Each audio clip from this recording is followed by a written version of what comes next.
وبث منهما رجالا كثيرا ونساء واتقوا الله الذي تساءلون به والارحام ان الله كان عليكم رقيبا يا ايها الذين امنوا اتقوا الله وقولوا قولا سديدا يصلح لكم اعمالكم ويغفر لكم ذنوبكم ومن يطع الله ورسوله فقد فاز فوزا عظيما أما بعد فإن أصدق الحديث كتاب الله وخير الهدي هدي محمد صلى الله عليه وسلم وشر الأمور محدثاتها وكل محدثة بدعة وكل بدعة ضلالة وكل ضلالة في النار.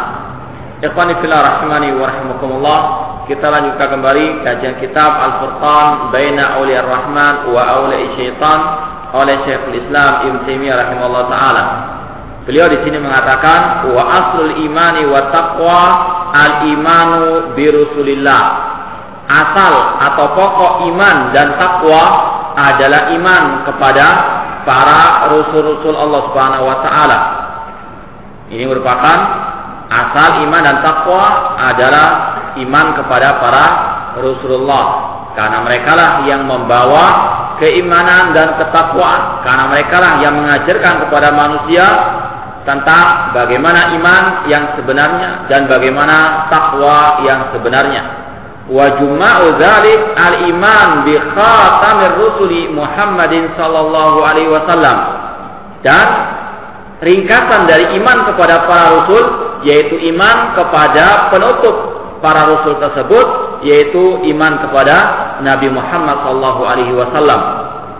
Disebutkan oleh para ulama di antara makna iman kepada para rasul, yaitu yang pertama wajib mengimani bahwasanya para rasul tersebut adalah utusan dari Allah Subhanahu wa taala. Kemudian yang kedua mengimani bahwasanya para rasul membawakan kabar berita yang hak, yang wajib untuk dibenarkan. Kemudian yang ketiga di antara kandungan makna iman kepada para rasul yaitu beriman tentang ahkam, hukum-hukum yang dibawa oleh para rasul tersebut.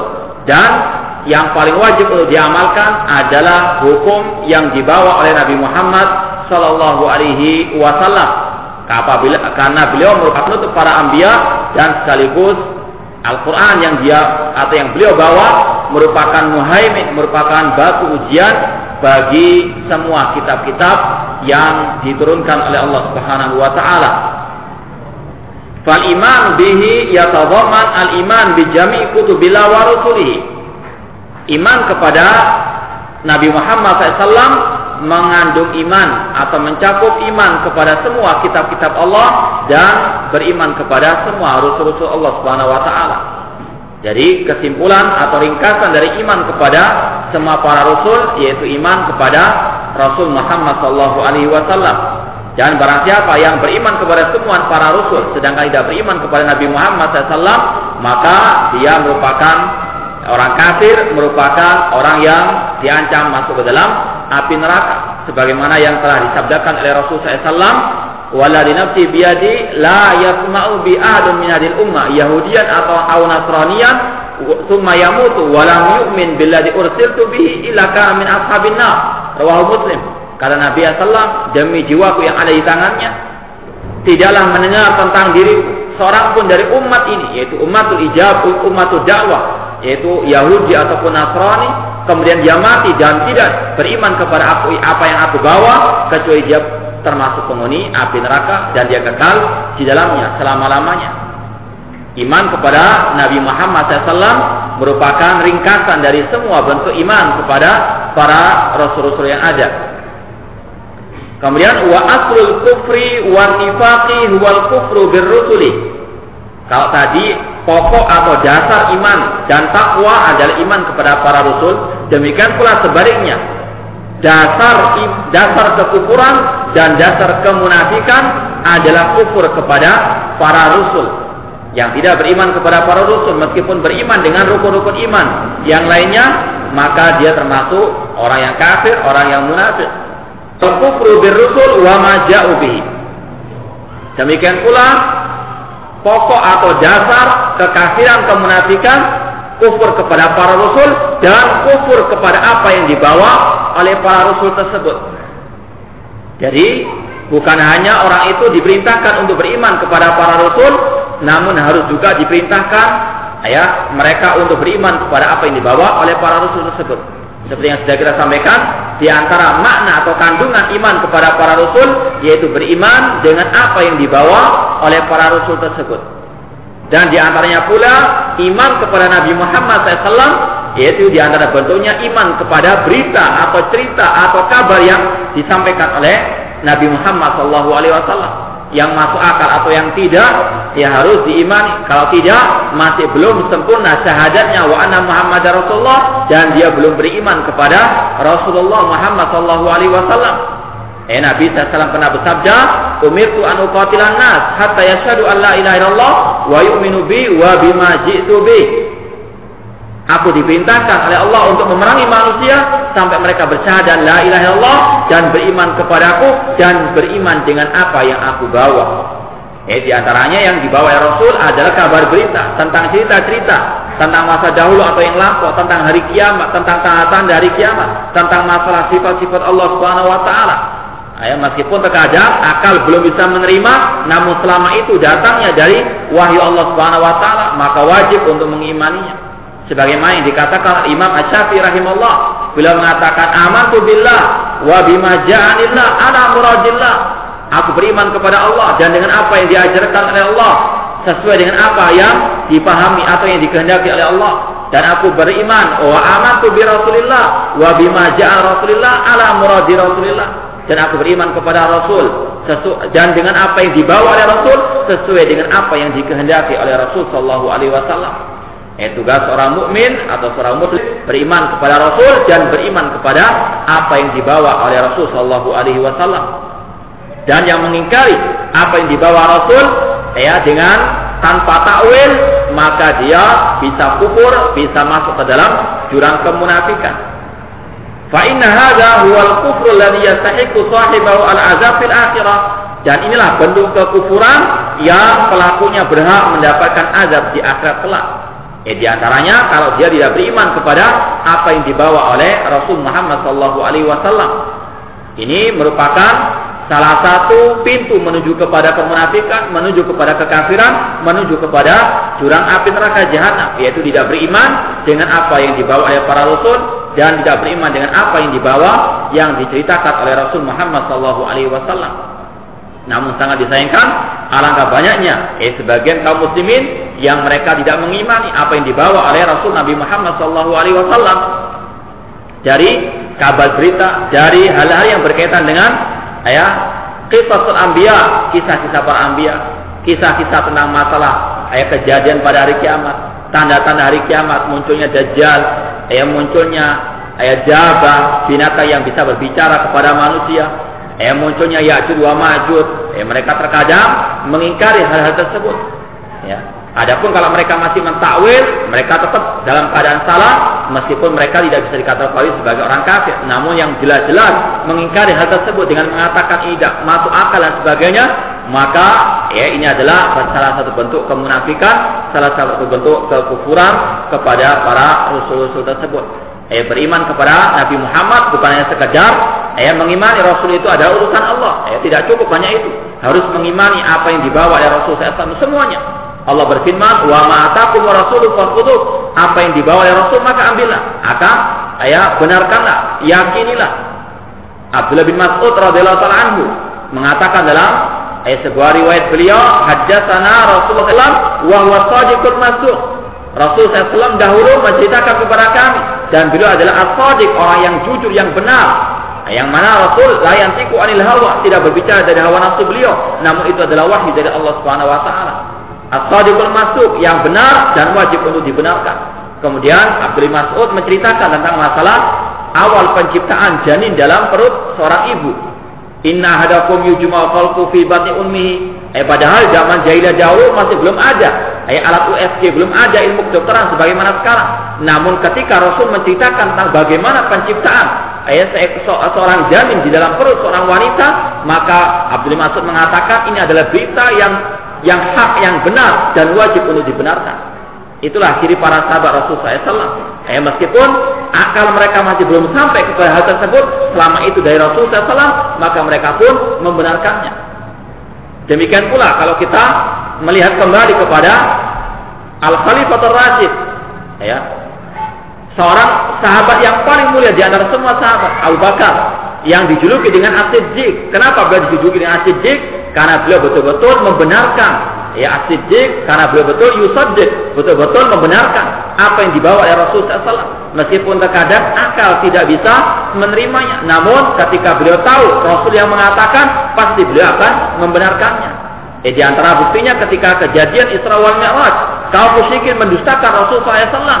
Ya, secara akal tidak mungkin Rasul diperjalankan dari Masjidil Haram di kota Mekah menuju ke Masjidil Aqsa dalam satu malam. Ya, tidak ada kendaraan sebagaimana sekarang. Kemudian lebih dari itu beliau diangkat ke atas langit, ya, sampai ke langit yang ke-7, sampai ke Sidratil Muntaha. Akal tidak bisa masuk, ya. Namun Abu Bakar As-Siddiq mengatakan kalau memang itu yang dikatakan oleh Rasulullah SAW, pasti itu adalah hak. Maka beliau pada waktu itulah digelari dengan As-Siddiq, yaitu orang yang betul-betul membenarkan apa yang disabdakan oleh Rasulullah SAW. Ya, maka kewajiban kita harus seperti itu. Ya, kalau kita mau mendapatkan sebagaimana apa yang didapatkan oleh para sahabat, maka kewajiban kita di samping mentaati perintah Rasul juga wajib membenarkan apa yang disabdakan oleh Rasulullah SAW. Banyak sekali hal-hal yang terkadang akal tidak bisa menerimanya, namun wajib untuk kita yakin itu adalah hak. Selama itu hadisnya sahih dari Rasulullah, maka itu adalah hak. Ya. Sebagaimana misalnya kita sihirnya Rasulullah SAW dalam hadis riwayat Bukhari, wajib untuk kita membenarkannya. Meskipun terkadang akal sebagian orang mengatakan bagaimana mungkin Rasul disihir. Kita katakan selama itu dari Rasulullah SAW, beliau sendiri yang menceritakannya. Ya, tidak ada yang mustahil di dalam Islam. Demikianlah yang dikatakan oleh Imam Ibn Abil Id Al-Hanafi rahimahullah ta'ala. Beliau mengatakan as-sar'u la ya'ti bima tuhilul uqul walakin as-sar'u qad ya'ti bima taharul ma'qul. Beliau mengatakan bahwasanya syariat Islam, ya, tidak mungkin mendatangkan sesuatu yang mustahil, ya. Namun terkadang syariat datang dengan membawa sesuatu yang terkadang akal masih kurang bisa memahaminya. Namun wajib untuk akal tunduk kepada syariat Allah Subhanahu wa taala. Syariat, ya, mengatur tentang masalah akal. Akal boleh dipakai, namun selama tidak bertentangan dengan an-naql. Akal dipakai. Ya, Allah Subhanahu wa taala memerintahkan manusia untuk tafakkur fi ayatillah, merenungkan ayat-ayat Allah yang kauniyah dengan akalnya. Ya, dan Allah juga memanggil ya ulil albab, ya, orang-orang yang memiliki akal dan sebagainya, afala taqilun. Namun digunakan dalam batas-batasannya yang tidak bertentangan dengan syariat Allah Subhanahu wa taala. Akal terbatas tidak bisa melampaui segala sesuatu, maka harus betul-betul ada pembatasannya. Apa yang disabdakan oleh Rasulullah SAW dengan hadis yang as-sahih, maka kewajiban seorang muslim wajib menerimanya. Tentang masalah azab kubur misalnya, terkadang sebagian orang yang sangat kerdil akalnya mengatakan tidak masuk akal adanya azab neraka atau azab kubur. Bagaimana api itu ditampakkan pada penghuni kubur, sedangkan kuburannya sempit dan tidak ada bekas kebakaran. Semua diukur dengan akal semata. Padahal akal tidak bisa menalar semuanya. Akal sangat terbatas. Di antaranya akal harus tunduk kepada apa yang disabdakan oleh Rasulullah sallallahu alaihi wasallam. Fa inna Allah ta'ala akhbara fi kitabih annahu la yu'adzibu ahadan illa ba'da bulughi risalah. Sesungguhnya Allah Subhanahu wa taala telah mengabarkan di dalam Al-Qur'an bahwasanya Dia tidaklah mengadab seseorang kecuali setelah sampainya ajaran Nabi Muhammad sallallahu alaihi wasallam. Ini merupakan keadilan Allah Subhanahu wa taala. Allah tidak mengazab kecuali dengan diturunkannya para anbiya wa rasul untuk menegakkan hujjah kepada manusia. Demikian pula para ulama, mereka tugasnya menyampaikan hujjah kepada manusia sebagai pewaris para anbiya, dan Allah tidak akan mengadab manusia sampai mereka betul-betul mendengar tentang hujjah tersebut. Allah berfirman, "Wa ma kunna mu'adzibina hatta nab'atsa rasula." Dan tidaklah kami mengadab seseorang atau sekelompok manusia sampai kami mengutus seorang rasul. Ini merupakan rahmat Allah Subhanahu wa taala. Tidaklah Allah mengadab kecuali setelah ditegaknya hujjah kepada manusia. Imam Ibnu Katsir rahimahullah taala ketika mentafsirkan surat Al-Isra dalam ayat 15, beliau mengatakan bahwasanya di antara manusia nanti tidak akan diazab oleh Allah dan tidak dimasukkan ke dalam surga oleh Allah Subhanahu wa taala pada hari kiamat, namun diuji dahulu. Karena apa? Sebagian manusia di dunia ini ada yang mereka tidak mengenal tentang Islam. Mereka hidup di tengah hutan misalnya, atau mereka di pedalaman, atau mereka di gurun pasir. Selama betul-betul mereka belum mendengar dakwah Nabi Muhammad SAW, meskipun mereka dalam keadaan secara zahirnya di dunia kufur, namun di akhirat mereka tidak langsung diazab oleh Allah. Mereka masih diuji dahulu oleh Allah Subhanahu wa taala. Karena apa? Mereka belum tegak baginya hujjah, belum sampai kepada mereka Islam. Bagaimana mereka dimasukkan ke dalam api neraka? Bagaimana mungkin mereka dimasukkan dalam surga Allah sedangkan mereka belum beriman? Maka kata Imam Ibnu Katsir rahimahullah, sebagai manusia yang betul-betul belum mendengar dakwah yang hak ini, dakwahnya Islam, dakwahnya Nabi Muhammad SAW, mereka akan diuji lagi pada hari kiamat kelak. Mereka diperintahkan oleh Allah untuk masuk ke dalam ke dalam api. Kalau mereka mengikuti perintah Allah, mereka akan dimasukkan dalam surga. Namun kalau mereka tidak mau, justru mereka akan dimasukkan ke dalam api yang sesungguhnya. Silakan dilihat dalam tafsir Ibnu Katsir rahimahullah taala. Bahwasanya para manusia-manusia yang belum mendengar dakwanya para anbiya, tidak mungkin mereka diazab oleh Allah Subhanahu wa taala. Dan oleh karena itulah tidak boleh bagi seorang muslim untuk memvonis seseorang dia di neraka atau di surga kecuali dengan dalil. Karena mungkin belum sampai kepadanya dakwah. Meskipun secara zahirnya di dunia kita menganggap dia kafir, adapun di akhirat ini terkait dengan masalah hak Allah Subhanahu wa taala. Allah yang Maha tahu, mungkin orang tersebut belum sampai kepada yang hujjah, atau mungkin pada waktu akhir hayatnya dia masuk Islam tidak mengetahuinya. Maka masalah surga dan neraka kita serahkan kepada Allah. Adapun secara zahirnya di dunia kita mengatakan orang ini mukmin, orang ini kafir sesuai dengan apa yang kita ketahui dalilnya dari Al-Qur'an maupun sunnah Rasulullah SAW. Adapun urusan surga dan neraka selama belum ada nas dari Allah dan Rasulnya, maka tidak boleh kita mengatakan si fulan di neraka, si fulan di surga kecuali dengan dalil yang secara khusus. Demikian pula Allah berfirman, "Inna auhayna ilaika kama auhayna ila Nuhin wan nabiyyina min ba'di." Sesungguhnya kami telah mewahyukan kepada engkau Nabi Muhammad sebagaimana kami wahyukan kepada Nabi Nuh dan nabi-nabi setelah beliau. Wa auhayna ila Ibrahim wa Ismail wa Ishaq wa Yaqub wal asbati. Demikian pula kami wahyukan kepada Ibrahim, kepada Ismail, kepada Ishaq, wa Yaqub dan keturunan mereka, wa Isa wa Ayyub wa Yunus wa Harun wa Sulaiman wa ataina Daud zabura. Dan demikian pula kami wahyukan kepada Nabi Isa, kepada Nabi Ayyub, kepada Nabi Yunus, kepada Nabi Harun, kepada Nabi Sulaiman, dan kami berikan kepada Nabi Daud Zabura, kitab Zabur. Ini salah satu bentuk iman kita kepada para rasul. Sudah kita sebutkan tadi 3 di antara bentuk iman kepada para rasul, yaitu dengan iman bahwa mereka adalah utusan Allah, beriman kepada apa yang beliau kabarkan, dan beriman kepada ahkam atau menjalankan hukum-hukum para rasul tersebut, yaitu yang terakhir hukumnya Nabi Muhammad SAW. Dan yang keempat di antara makna atau kandungan iman kepada para rasul, yaitu beriman dengan nama-nama para rasul-rasul yang disebutkan di dalam Al-Quran ataupun dalam hadis yang sahih. Yang disebutkan namanya kita imani secara terperinci. Di antara nama-nama para anbiya yang disebutkan dalam Al-Quran, yaitu yang sudah kita lewati tadi, yaitu Nabi Ibrahim, Ismail, Ishaq, wa Yaqub, Isa, wa Ayyub, wa Yunus, wa Harun, wa Sulaiman, dan Nabi Daud. Kata para ulama ada 25 nama para anbiya yang disebutkan di dalam Al-Quran Karim. Maka wajib untuk kita beriman dengan nama-nama tersebut. Ini termasuk hal-hal yang gaib. Tidak boleh kita menetapkan ini namanya Nabi kecuali dengan dalil dari hadis yang sahih ataupun dari Al-Quran Al-Karim.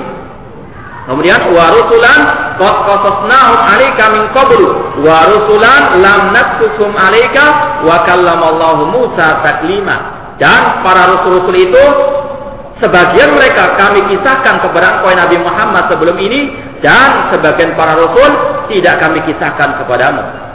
Ini menunjukkan kepada kita bahwasanya yang Allah sebutkan di dalam Al-Quran dari 25 nabi, 25 nabi itu hanya sebagian yang disebutkan di dalam Al-Quran Karim.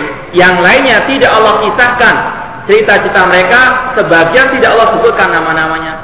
Maka wajib kata para ulama beriman kepada nama-nama para nabi secara global maupun terperinci. Secara global artinya nabi itu jumlahnya lebih daripada 25. wajib kita mengimani, ya, jumlahnya lebih dari 25, namun secara terperinci kita mengimani nama-nama mereka yang 25 ini saja yang ada dalam Al-Quran, atau yang mungkin disebutkan dalam hadis yang sahih yang tidak disebutkan di dalam Al-Quran Al-Karim. Intinya beriman dengan apa yang disebutkan di dalam Al-Quran maupun di dalam hadis Rasulullah SAW. Ini juga sama dengan pembahasan masalah iman kepada nama-nama Allah, ya, nama-nama Allah di dalam Al-Quran, ya, atau di dalam hadis yang sahih itu tidak hanya 99, mungkin lebih, bahkan lebih dari apa yang disebutkan dalam Al-Quran Al-Karim dan hadis yang sahih. Nama Allah tidak terbatas dengan bilangan. Nama Allah bukan hanya 99, nama Allah bukan hanya 12 dan sebagainya. Nama Allah tidak terbatas. Yang disebutkan hanya sebagian saja. Oleh karena itu wajib kita untuk beriman secara global maupun terperinci. Yang global artinya kita beriman Allah memiliki nama lebih daripada 99 dan tidak ada yang bisa menghitung nama Allah Subhanahu wa taala. Ini secara global. Adapun terperinci yaitu beriman sesuai dengan apa yang disebutkan di dalam Al-Quran ataupun di dalam hadis yang sahih. Kata para ulama bahwasanya nama Allah itu bukan hanya 99 yang ada dalam Al-Quran maupun hadis, bahkan lebih. Ya. Demikian pula dengan nama para malaikat. Nama para malaikat wajib kita mengimani secara global ataupun terperinci. Malaikat jumlahnya tidak terbatas, tidak ada yang bisa menghitungnya kecuali Allah Subhanahu wa taala. Nabi Allah berfirman, "Wa ma ya'lamu junuda rabbika illa huwa." Tidak ada yang bisa menghitung jumlah tentara Allah yaitu para malaikat kecuali Rabb kalian yaitu Allah Subhanahu wa taala. Namun yang disebutkan dalam Al-Quran hanya sebagian saja.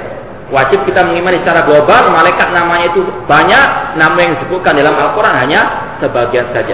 Demikian pula dengan iman kepada para rasul, nama-nama mereka tidak terbatas dengan 25 saja, namun lebih dari itu. Kemudian Allah berfirman, "Rusulan mubasyirina wa mundzirin li'alla yakuna lin-nasi 'ala Allahi hujjatun ba'da rusul wa kana Allahu 'azizan hakima." Para rasul-rasul itu mereka tugasnya mubasyirina wa mundzirin. Tugas mereka adalah memberikan kabar gembira dan memberikan peringatan. Inilah tugasnya para anbiya, inilah tugasnya para ulama. Ya, dua hal yang harus selalu dikaitkan, yang harus digandengkan, yaitu masalah kabar gembira kepada orang yang beriman dengan surga dan memberikan peringatan kepada orang-orang musyrikin, orang-orang kafir dengan api neraka. Tidak hanya seorang itu berdakwah kepada yang baik-baik saja, meninggalkan peringatan dari hal-hal yang jelek.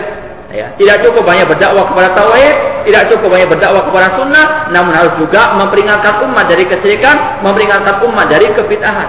Inilah metodenya para anbiya dan inilah metodenya ulama as-salaf. Inilah metodenya Ahlus Sunnati wal Jamaah. Bukan seperti sebagian manusia atau sekelompok jamaah, kelompok-kelompok kaum muslimin yang mereka hanya menjelaskan tentang masalah fadhail a'mal, keutamaan amal-amal. Mereka menutup mata daripada kesyirikan, menutup mata daripada kebid'ahan. Yang penting menyuruh orang sholat, akhlak, masa syirik belum waktunya.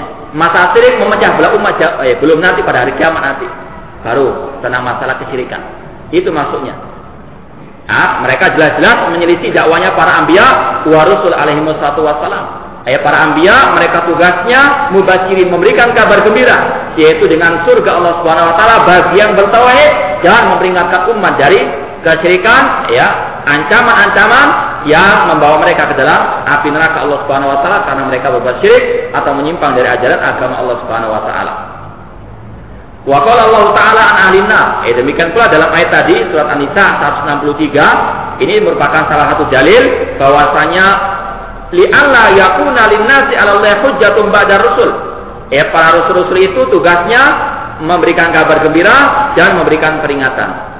Apa tujuannya? Agar manusia tidak lagi memiliki hujjah pada hari kiamat setelah diutusnya para rasul tersebut.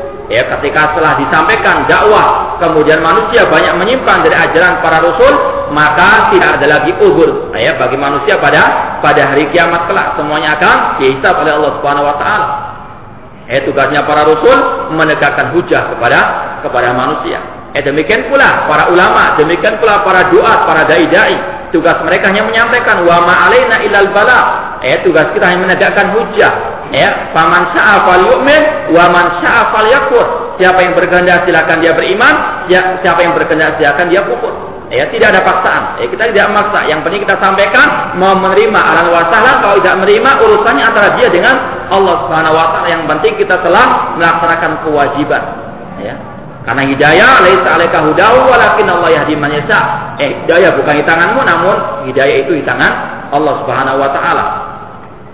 Wa qala Allah taala an ahlinna, Allah taala berfirman tentang para penghuni api neraka, kullama ulqiya fiha faujun sa'alahum khazanatuha alam ya'tikum nadhir. Ketika atau setiap kali dilemparkan ke dalam api neraka sekelompok penghuni api neraka, maka para penjaga api neraka itu bertanya, alam ya'tikum nadhir, bukankah telah datang kepada kalian seorang pemberi peringatan, seorang rasul? Qalu bala qad ja'ana nadhir fakadzabna. Mereka para penghuni neraka mengatakan, ya betul, telah datang kepada kami seorang pemberi peringatan, fakadzabna, namun kami mendustakan mereka. Wa qulna ma nazzalallahu min syai', mereka mengatakan Allah tidak menurunkan sesuatu pun.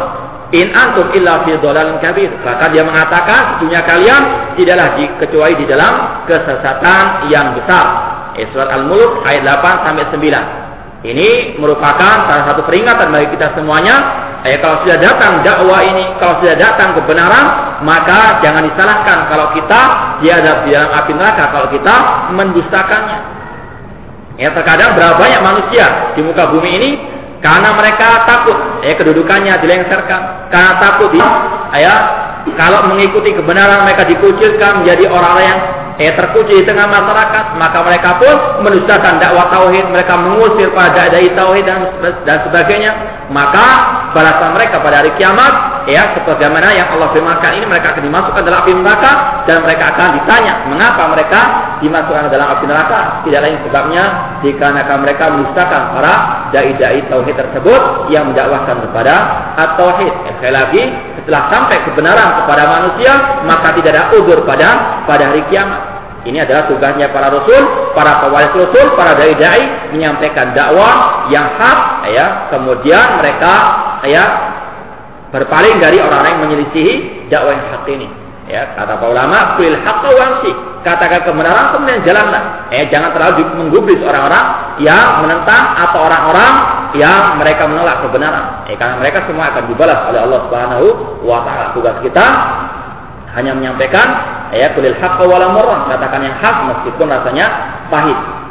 Fa akhbara annahu kullama ulqiya fin nar fawjun aqarru bi annahum ja'ahumun nadhir fakazzabu. Di dalam ayat tersebut Allah mengabarkan setiap kali Allah melemparkan para penghuni neraka ke dalam api neraka, mereka para penghuni neraka mengikrarkan, menyatakan bahwa telah datang kepada mereka seorang pemberi peringatan. Fakazzabu, namun mereka mendustakannya. Mereka tidak mau membenarkannya, dengan sebab berbagai alasan. Dikatakan terlalu keras, dikatakan melawan arus, dikatakan terlalu ekstrim, dikatakan memecahkan belah umat dan sebagainya. Maka balasan mereka adalah api neraka. Padahal dzalik ala anna la yulqa fiha faujun illa man kazzaba an-nadhir. Di dalam ayat ini jelas-jelas Allah menjelaskan kepada kita bahwasanya tidaklah Allah mengazab sekelompok manusia di dalam api neraka kecuali yang betul-betul mendustakan pemberi peringatan. Apalagi zaman sekarang, para dai-dai kebenaran sudah banyak menyebar di tengah-tengah kaum muslimin. Maka barang siapa yang betul-betul mendustakan mereka, maka balasannya adalah api neraka jahanam. Na'udzubillahi min dzalik. Wa qala Allah Ta'ala fi khitabi li iblis, Allah Subhanahu wa taala pernah berfirman kepada iblis, la'amla'anna jahannama minka wa mimman tabi'aka minhum ajma'in. Sungguh aku akan memenuhi neraka jahanam dari dirimu wahai iblis dan dari orang-orang yang mengikutimu, semuanya. Ini merupakan ancaman dari Allah Subhanahu wa taala, karena memang di dunia ini hanya ada dua, yaitu para pengikut iblis dan para pengikut al-anbiya wa rusul alaihi wassalam.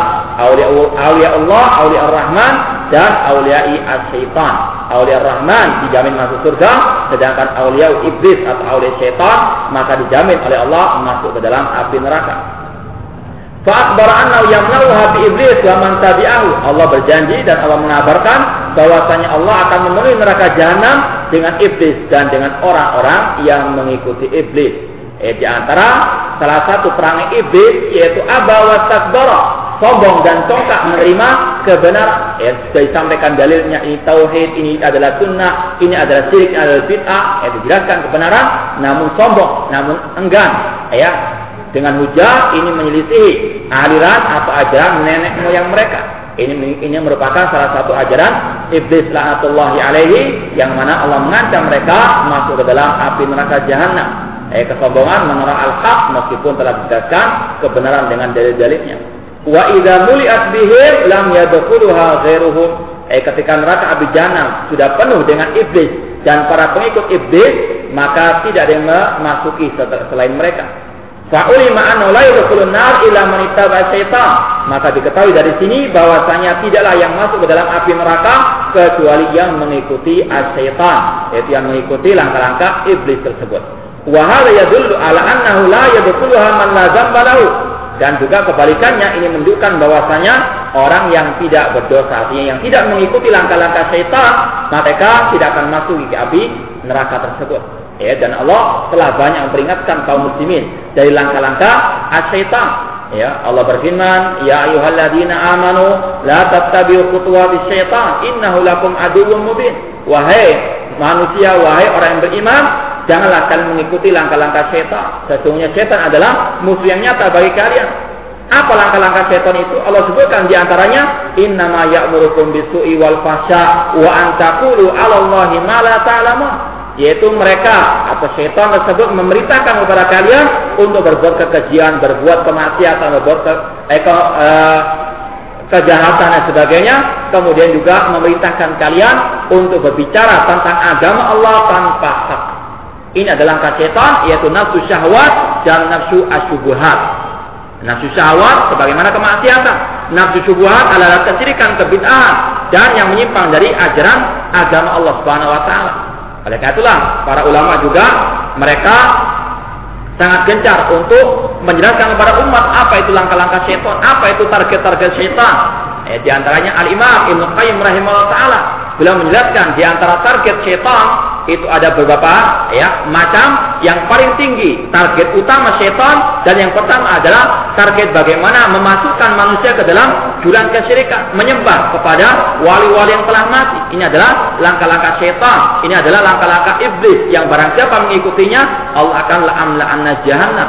Allah akan memasukkannya ke dalam neraka api jahannam. Inilah target langkah syaitan yang pertama, bagaimana memasukkan manusia ke dalam jurang kesyirikan. Kemudian kalau tidak bisa, mereka dimasukkan adalah jurang kebid'ahan. Kalau mereka bisa selamat dari kesyirikan, berusaha syaitan atau iblis untuk memasukkan manusia ke dalam jurang api atau jurang kebid'ahan, yaitu berbuat hal-hal yang tidak ada ajarannya di dalam agama ini, sedangkan mereka merasa itu termasuk dari bagian agama, padahal tidak ada ajarannya dari Rasulullah SAW ataupun dari para sahabat Rasulullah SAW. Kemudian tiga, yaitu jaring-jaring dosa-dosa besar. Ini menunjukkan bahwasanya syirik yang pertama, yang kedua adalah bid'ah, dan yang ketiga adalah dosa-dosa besar atau al-kabair. Sebagaimana kata Sufyan Ats-Tsauri rahimahullah taala, beliau mengatakan al-bid'atu ahabbu ila iblis minal ma'siyah, fa innal ma'siyah yutabu minha wal bid'atu la yutabu minha. Kata Sufyan Ats-Tsauri rahimahullah taala, bahwasanya iblis lebih cinta kepada kebid'ahan daripada kemaksiatan. Karena apa? Orang yang berbuat maksiat masih ada harapan untuk bertobat kepada Allah. Adapun orang yang berbuat bid'ah, yang mengada-adakan hal baru dalam agama, yang mengarang-arang ibadah yang tidak pernah diajarkan oleh Rasulullah SAW, itu tidak akan mata, berdosa, bahkan terus akan berjuang sampai tetes darah penghabisan untuk menegakkan kebid'ahan mereka. Makanya kata ulama salaf bahwasanya kemaksiatan masih lebih ringan dibandingkan kebid'ahan. Oleh karena itulah para ulama salaf lebih gencar memerangi kebid'ahan daripada kemaksiatan. Semuanya mungkar, semuanya adalah kejahatan. Namun kejahatan bid'ah lebih bahaya daripada kejahatan kemaksiatan. Dan oleh karena itulah dakwah salafi atau Ahlussunnah wal Jamaah lebih banyak memerangi kebid'ahan daripada kemaksiatan. Bukan berarti kita tidak melarang kemaksiatan, naudzubillah. Kemaksiatan wajib kita ingkari, wajib untuk kita melarangnya, mencegahnya. Namun yang lebih lagi daripada kemaksiatan adalah kebid'ahan. Karena manusia banyak yang tertipu, hanya sekedar pakai turban, hanya sekedar pakai tasbih, dikatakan sebagai wali Allah padahal penyesat umat. Maka wajib untuk kita lebih memperingatkan mereka daripada para pelaku pezina, para pelaku khomer, para pencandu narkoba, pelaku kebid'ahan lebih bahaya daripada pelaku kemaksiatan tersebut. Karena semua masyarakat tahu, narkoba itu bahaya, narkoba itu semuanya pakai slogan. Adapun bid'ah justru mereka yang memerintahkan manusia mengadakan perayaan-perayaan bid'ah, ibadah-ibadah bid'ah.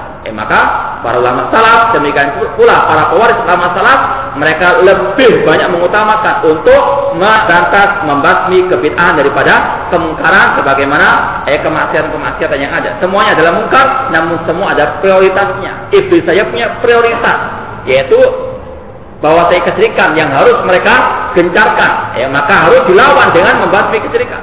Demikian pula harus membasmi kebid'ahan, karena merupakan target kedua daripada syaitan. Kemudian wa ma taqaddam yadullu ala anna la yadkhuluha illa man qamat 'alal hujjatu birrusul. Di sini disebutkan juga bahwasanya tidaklah akan masuk ke dalam api neraka kecuali yang telah tegak kepadanya hujjah, namun dia menyelisihi para rasul atau menyelisihi orang-orang yang membawa hujjahnya para rasul tersebut. Ini merupakan sekali lagi rahmat ataupun keadilan Allah Subhanahu wa taala. Allah tidak akan mengadab di dalam api neraka kecuali mereka-mereka yang telah tegak kepadanya hujjah. Kemudian wa minan nasi man yu'min birrusuli imanan aman mujmalan. Sebagian orang ada yang beriman kepada para rasul dengan iman secara global. Wa amal imanun mufassal fa yakunu qad balaghahu katsirun mimma ja'a birrusul wa lam yablughu ba'du dzalik. Adapun iman secara terperinci, maka maknanya adalah telah sampai kepada orang tersebut ajaran-ajaran para rasul dan sebagian kecil belum sampai kepadanya. Ini menunjukkan kepada kita semuanya bahwasanya wa fawqa kulli dzi ilmin alim. Di atas yang berilmu ada yang berilmu lagi. Artinya tidak semua orang itu sama ilmunya. Berbeda-beda, namun intinya satu, mereka selalu menerima, meyakini, mengamalkan apa yang dibawa oleh para rasul tersebut. Allah berfirman, hal yastawil ladina ya'lamuna wal ladina la ya'lamun. Apakah sama orang yang tidak tahu dengan orang yang tahu? Artinya manusia itu derajat dalam masalah keilmuannya.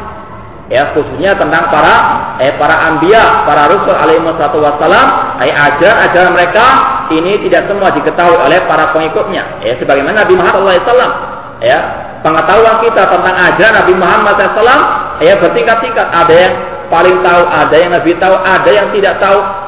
Ini menunjukkan kepada kita bahwasanya begitulah derajat imannya seorang muslim. Derajat iman seorang muslim itu digantungkan, dikaitkan dengan keilmuannya terhadap apa yang dibawa oleh para rasul alaihi wassalam, di antaranya Nabi Muhammad sallallahu alaihi wasallam. Oleh karena itulah ilmu merupakan jembatan menuju kepada al-iman dan kepada al-amal as-saleh. Fayu'min bima balaghahu an-rusul wa ma lam yablughu lam ya'rifu walau balaghahu la amana bihi.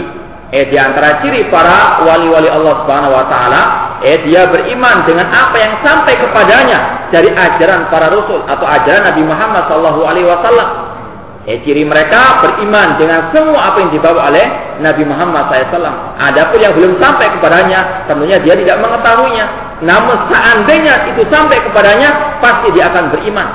Sekali lagi, ciri wali-wali Allah, mereka adalah yang beriman kepada apa yang dibawa oleh para rasul alaihi wassalam. Masuk akal atau tidak, selama itu hadisnya sahih, mereka menerimanya. Lakin amana bima ja'a birrusul imanan mujmalan. Orang yang merupakan ciri wali Allah Subhanahu wa taala beriman secara global ataupun terperinci. Artinya mereka mengatakan apa yang dibawa oleh Rasul maka wajib untuk dibenarkan. Dan ini yang dicontohkan oleh para ulama salaf terdahulu. Para ulama salaf dahulu, para imam-imam, terutama imam yang empat, Imam Abu Hanifah, Imam Malik, Imam Ahmad bin Hanbal, Imam Syafi'i rahimahullah taala, mereka yakin dengan seyakin-yakinnya ilmu yang sampai kepada mereka hanya sebagian, tidak semuanya. Mereka tawadhu lillah, mereka betul-betul merasa tawadhu kepada Allah Subhanahu wa taala. Padahal mereka ilmunya tidak ada yang menandingi pada zaman ini. Namun mereka merasa ilmu mereka tidak sampai kepada semua yang dibawa oleh yang dibawa oleh Rasul Muhammad sallallahu alaihi wasallam. Oleh karena itulah mereka semuanya membuat pernyataan, idza sahal hadis fa huwa mazhabi. Apabila telah sahih sebuah hadis, maka itulah mazhabku. Artinya apa? Mereka merasa mungkin ada sebagian ucapan mereka sebagian fatwa mereka yang terkadang menyelisih hadis yang belum sampai kepada mereka, maka mereka pun membuat kaidah secara umum, apabila ada hadis yang sahih kemudian itu menyelisihi mazhabku, maka ambillah hadis yang sahih dan itulah mazhabku. Dan inilah para ulama asal terdahulu, mereka sekali lagi merasa tawadhu, mereka merasa ilmu mereka tidak sempurna, tidak semua sampai kepada mereka. Dan kemudian mereka mengajarkan kepada umat agar tidak fanatik, tidak ta'assub kepada mereka. Bahwasanya ilmu itu berdasarkan dalil, bukan berdasarkan fulan dan fulan, berdasarkan dalil dari Al-Quran maupun Sunnah Rasul Sallallahu Alaihi Wasallam. Ini adalah kesepakatan para ulama salaf, bahwasanya tidak semua orang itu mengetahui semua ajaran yang dibawa oleh Rasul SAW. Namun mereka harus punya keyakinan apabila telah sampai hadis, apabila sampai kepada mereka ajaran Rasulullah SAW, maka wajib untuk membenarkan dan wajib untuk mengamalkannya. Jangan sampai membuat kaidah sendiri selama itu bertentangan dengan akal, wajib untuk mendahulukan akal.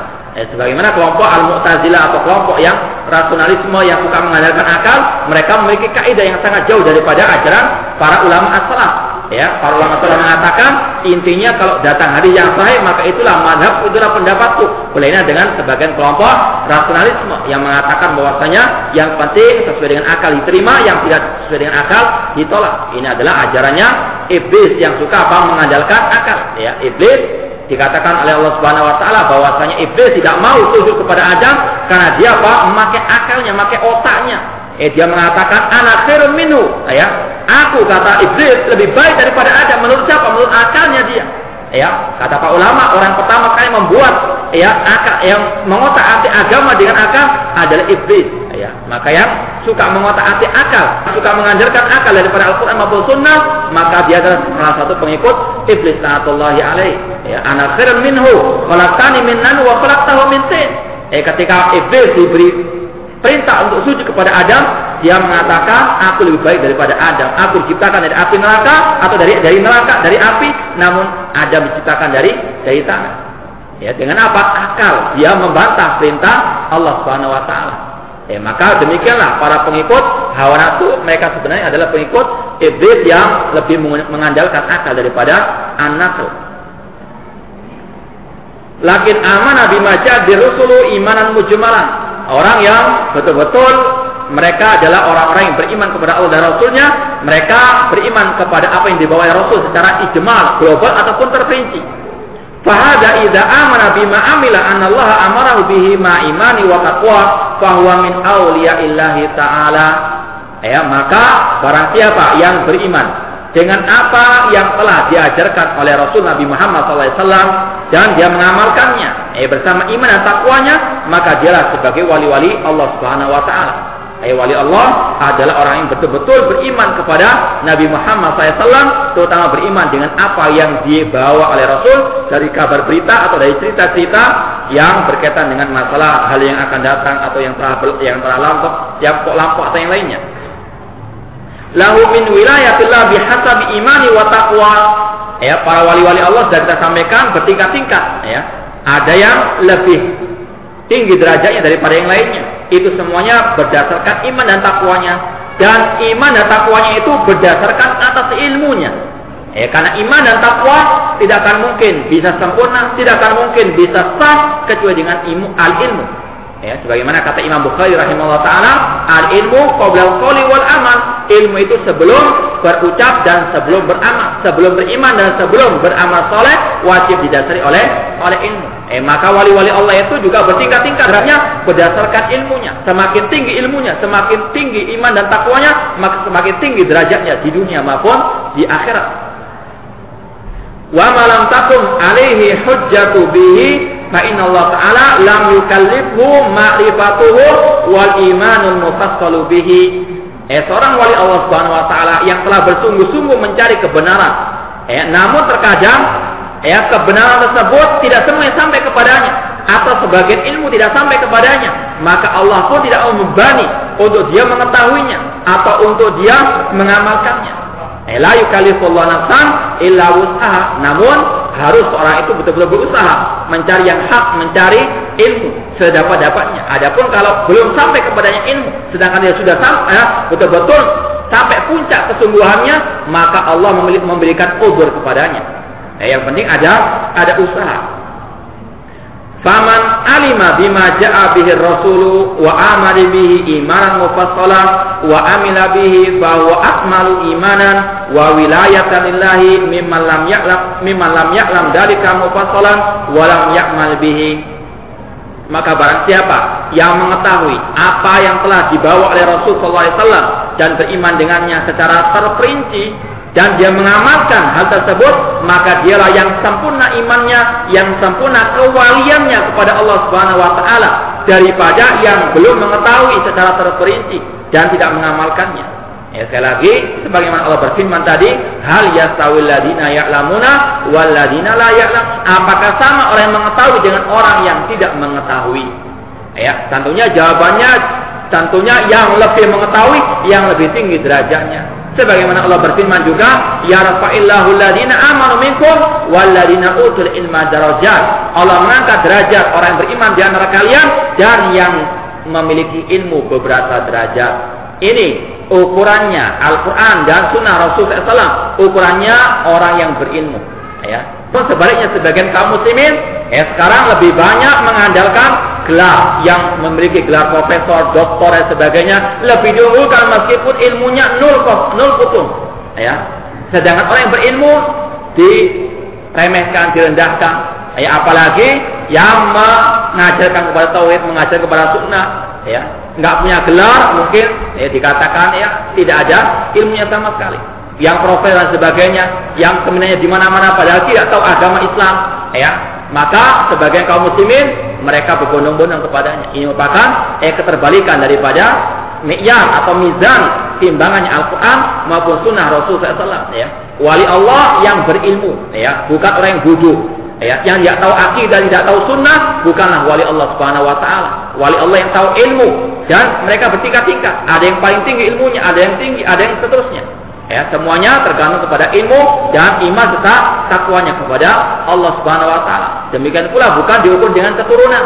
Keturunan siapapun juga kalau tidak berilmu, kalau bodoh terhadap agama Allah, bukan wali Allah Subhanahu wa taala. Wali Allah adalah yang berilmu tentang agama Islam ini berdasarkan Al-Quran maupun Sunnah Rasul sallallahu alaihi wasallam. Wa kilahuma waliyun lillahi ta'ala. Meskipun mereka semuanya adalah wali Allah yang memiliki ilmu lebih tinggi atau yang lebih rendah, namun selama mereka beriman dan bertakwa dan betul-betul mengimani ajarannya Rasul SAW, maka mereka lah wali-wali Allah Subhanahu wa taala meskipun mereka bertingkat-tingkat derajatnya. Wal jannatu darajat mutafadilatun tafadulan azima. Sebagaimana di surga kelak itu tingkatannya berbeda-beda. Al jannatu darajat. Kata para ulama, surga itu bertingkat-tingkat. Mutafadilatun tafadulan azima. Sangat jauh perbedaannya antara satu tingkat dengan tingkatan yang lainnya. Semuanya ukurannya adalah iman dan takwa yang didasari oleh ilmu syariat. Wa awliyaullahi al-mu'minuna al-muttaquna fi darajat bihasabi imani wa taqwahum. Wali-wali Allah, yaitu mereka-mereka yang beriman dan bertakwa kepada Allah, mereka bertingkat-tingkat derajatnya di surga sesuai dengan apa? Apa sesuai dengan keturunannya? Apa sesuai dengan jabatannya di dunia? Apa sesuai dengan gelarnya di dunia? Tidak, namun sesuai dengan iman dan takwanya kepada Allah Subhanahu wa taala. Oleh karena itulah seorang muslim tidak boleh dia terlalu mengandalkan keturunannya, nasab keturunannya, atau darah dagingnya, atau jabatannya di dunia, atau gelarnya di dunia. Yang wajib untuk seorang muslim lihat dan selalu perhatikan masa iman dan takwanya kepada Allah Subhanahu wa taala. Qala Allah tabaraka wa taala, Allah berfirman, "Man kana yuridul ajilata ajjalna lahu fiha ma nasha'u liman nurid, tsumma ja'alna lahu jahannam yaslaha madhmuman madhura." Barang siapa yang menginginkan kehidupan dunia, maka kami segerakan baginya kehidupan dunia apa yang kami kehendaki bagi yang kami inginkan. Kemudian kami jadikan baginya neraka jahanam, dia masuk ke dalamnya dalam keadaan terhina dan dalam keadaan terusir. Di sini Allah Subhanahu wa taala menyerahkan kepada kita bahwasannya orang yang menginginkan dalam kehidupan dunia, ingin mengejar materi saja di dunia, maka Allah berikan. Itu pun tidak semua yang dia inginkan. Yang Allah inginkan Allah berikan kepada yang dia kehendaki. Artinya sebagian orang, ya mungkin orang kafir, ahli bid'ah, pelaku kemaksiatan, mungkin Allah beri materi di dunia ini, Allah beri kekayaan di dunia, Allah beri jabatan di dunia ini. Namun apa balasan di akhirat? Ja'alna lahu jahannam. Baginya neraka api jahannam. Wa man aradal akhirata wa sa'alaha sa'yaha wa huwa mu'minun fa ulaika kana sa'yuhum mashkura. Dan barang siapa yang menginginkan akhirat dan dia telah bersungguh-sungguh mencari negeri akhirat tersebut dan dia mukmin, maka merekalah yang akan diberikan balasan yang sempurna oleh Allah Subhanahu wa taala. Ini merupakan salah satu ciri orang yang beriman ke Allah. Hidupnya dia gantungkan kepada negeri akhirat. Betul-betul cita-cita yang paling tinggi adalah negeri akhirat. Ya, sebagaimana yang telah diajarkan oleh Rasul SAW, sebuah doa, wala taj'alid dunya akbar hammina. Ya Allah, jangan engkau jadikan dunia ini merupakan akhir daripada cita-citaku. Ya, seorang mukmin wajib untuk meyakini dunia adalah tempat dia melewati saja, tempat dia mencari bekal untuk pergi ke kampung halaman yang sejati, yaitu kampung akhirat. Ya, dan tidak hanya sekedar cita-cita, namun wasa'alaha sa'yaha. Terkadang seorang muslim mengatakan, tidak apa-apa, hidup di dunia miskin, namun di akhirat ya kita bahagia. Namun nggak pernah usaha, nggak pernah sholat. Ya, mana mungkin dia bisa meraih kebahagiaan di akhirat? Ya, seorang muslim mungkin boleh untuk menghibur dirinya, tidak apa-apa dia miskin di dunia, namun di akhirat insya Allah dia merasakan kebahagiaan yang sejati. Namun ada usaha, yaitu beribadah kepada Allah, beriman kepada Allah dan Rasulnya, dan bertakwa kepada Allah. Wa sa'alaha sa'yaha, dan berusaha dengan sesungguhnya mencari bekal untuk meraih kebahagiaan di akhirat kelak. Wa huwa mu'minun, dan di antara bekalnya adalah iman kepada Allah Subhanahu wa taala. Ya, surga, ya, kebahagiaan di akhirat bukan dengan nasab keturunan, bukan dengan jabatan di dunia, namun dengan iman dan takwa kepada Allah Subhanahu wa taala. Sebagaimana Allah berfirman, "Man amila shalihan min dzakarin aw unsa wa huwa mu'minun falanuhyiyannahu hayatan thayyibah wa lanajziyannahum ajrahum bi ahsani ma kanu ya'malun." Barang siapa yang beramal saleh dari kalangan wanita maupun pria, dari kalangan laki-laki maupun perempuan, dan dia beriman kepada Allah dan Rasulnya, maka kami berikan baginya kehidupan yang baik di dunia ini, dan kami akan berikan balasan dengan yang lebih baik dari apa yang mereka lakukan. Syaratnya adalah iman wal amal as-saleh. Apa amal saleh? Amal yang ikhlas karena Allah dan amal yang sesuai dengan tuntunan Rasul sallallahu alaihi wasallam. Bukan beribadah yang tidak ada dasarnya, yang tidak ada ilmunya. Kita teruskan sedikit ayatnya. Qul la numiddu haula'i wa haula'i min atai rabbik. Setiap mereka kami berikan dari anugerah Rabb kami, wa makana atau rabbika mahdura, dan tidaklah pemberian Rabbmu itu terbatas. Undur kaifa faddalna ba'dhum ala ba'din walal akhiratu akbaru darajatin wa akbaru tafdila. Dan lihatlah bagaimana Allah mengutamakan sebagian mereka dan sebagian yang lain, dan di akhir itu ada tingkatan-tingkatan yang paling tinggi, wa akbaru tafdila, dan yang paling besar anugerahnya. Insyaallah kita lanjutkan pada pertemuan yang akan datang. Wa da'wana alhamdulillahi rabbil alamin. Wassalamualaikum warahmatullahi wabarakatuh.